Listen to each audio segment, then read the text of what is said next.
Hey guys, I'm back with another video today, and this time it's going to be my top 10 Transformers that I've purchased in 2020. This isn't ones that came out in 2020, just ones that I bought in 2020. So to start this list, it's a tie for 10th place between Studio Series Shockwave and the Masterpiece Movie 1 Megatron. Let's see if I can get them all in shot here. So Shockwave, I really do like him, but he's a little bit short for my scale. I wish he'd be another like inch and a half taller, and then I think he'd be perfect. Otherwise, he is very perfect otherwise. It's just that little height difference. And the Megatron, I really do like him. If he was the Revenge of the Fallen version, he'd be up at number 1, or in the top 3 at least. But this version, I really do like it, and it helps that I got him for free due to an Amazon shipping error.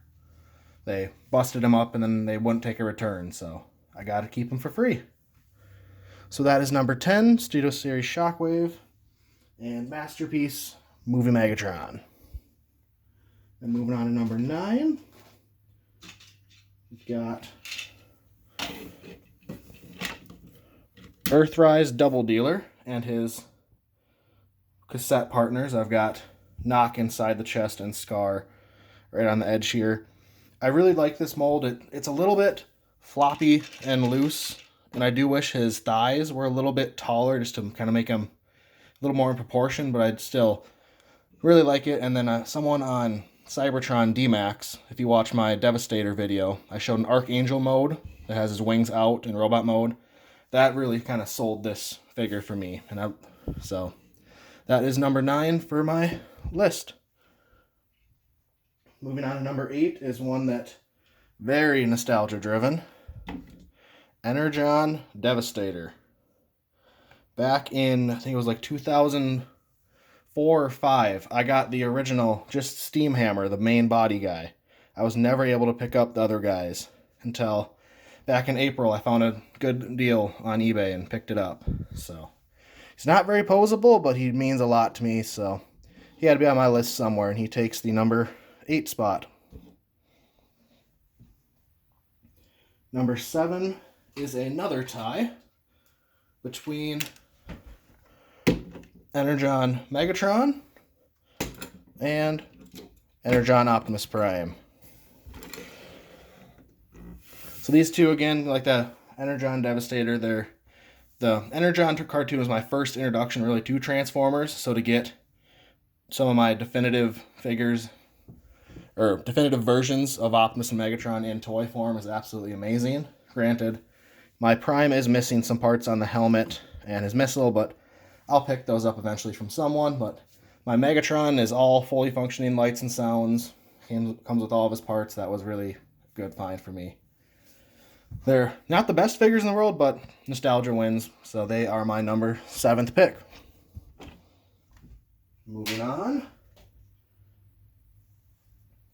we have Studio Series Sentinel Prime. And this, he does have the DNA upgrade kit with him because I absolutely had to have that shield and the better sword. And he does come with his rust cannon in the back too. I just have it pegged on there. But this figure is absolutely fantastic. Really not much. The only complaint I have with it is his head articulation. It's a little bit limited. Can't really look down. But I absolutely love it. The backpack, it is a bit sticking out far, but it forms that cape from the front, so he's perfect. And I've only seen him twice on my hunts so far, which I've found a little bit crazy, seeing as he's a normal Voyager. So other people must really like him too. So yeah, that's my number 6 spot. And moving into the top 5, we have another Energon guy. It was a good year for Energon. Energon Landmine.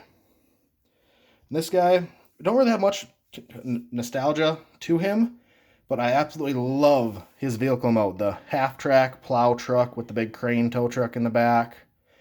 These giant claws in robot mode and his armored up mode with the big cannons there. It's awesome. It really appeals to that inner kid in me. That'd be his vehicle mode's something I would take out to like the sandbox and just play for hours with.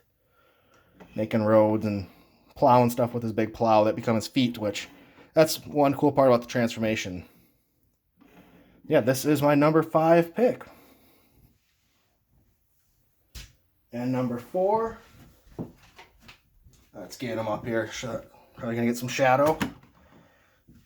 Pull the camera back. It is Earthrise Sentry.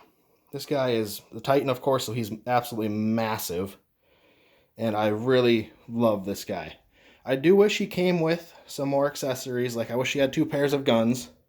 And I know DNA is making a crazy upgrade kit for him, but I don't need to spend another $100 on this figure. Maybe in the future I will. I really don't know. I've said that about other things and ended up buying the upgrade kits.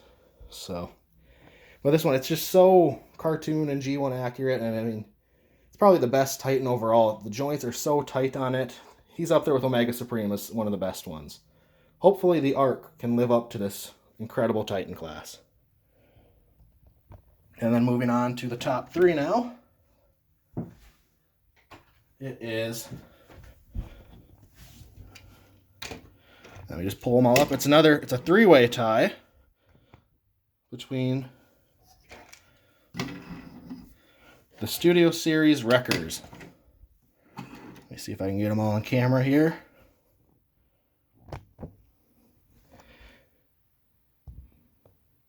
There we go. These guys are so awesome. I absolutely love them in Dark of the Moon. Seeing the movie back in 2011 in 3D in theaters was amazing. The paratroopers coming right out at you, and I loved how these guys just interacted with each other. They were just yelling all the time at each other, fighting and just bickering, but then they would be able they tore apart that one Decepticon protoform. It was so awesome seeing that as a little kid. So yeah, I'm very happy to have these versions, or definitive versions of these characters in hand, even though Topspin, he's a little bit floppy. Oh man, he just falls there. Well, yeah, I bought 2 versions of each because I could not determine if I wanted to have them in car mode or robot mode. So yeah, that is my number 3 pick. Let me get the camera set back up and move these guys off. So we can go on to number 2 here. All right, number 2 is probably one of my favorite figures that I've picked up recently. Got him about 2 months ago now, so there might be some recency bias in here. I don't really care though. It is Reveal the Shield Lugnut. This guy is absolutely insane. His transformation is great. I love how the wings become his arms. And then the big bomber plane mode, it's so awesome. Granted, he doesn't really have any weapons, but his hands can become swords, so that kind of makes up for it. He is a little bit loose, and mine was a brand new copy, so I don't know if that's just age sitting in the box maybe or whatnot. But yeah, the one complaint, his ankles are very kind of topsy-turvy, but he's absolutely incredible robot mode. Plane mode is great. That is my number 2 pick for 2020. And my number 1, let me go back and pick him up. This one's probably cheating, but I really don't care. Studio Series Devastator.